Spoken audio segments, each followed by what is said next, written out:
திடீர்னு ராஜ்யசபால ஆவேசமான அமித்ஷா, இந்துக்கள் பயங்கரவாதிகளாக இருக்கவே முடியாது. என்னதான் நடந்தது வாங்க பார்க்கலாம். சமீபத்துல பஹல்காம் தாக்குதல், ஆபரேஷன் சிந்தூர்னு நாடாளுமன்றத்துல நடந்த விவாதம் பற்றி கேள்விப்பட்டிருப்பீங்க. இந்த விவாதத்துல உள்துறை அமைச்சர் அமித் ஷா கலந்துகிட்டு பேசினாரு.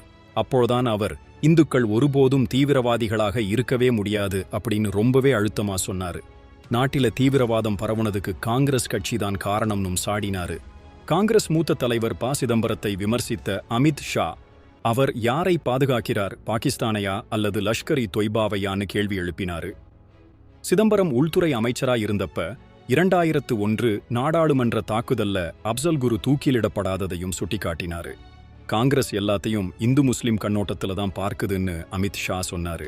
தேசிய பாதுகாப்பை அரசியல் ஆதாயங்களுக்காக காங்கிரஸ் சமரசம் செஞ்சுக்கிட்டு இருக்குன்னு அமித் ஷா கடுமையா குற்றம் சாட்டினாரு.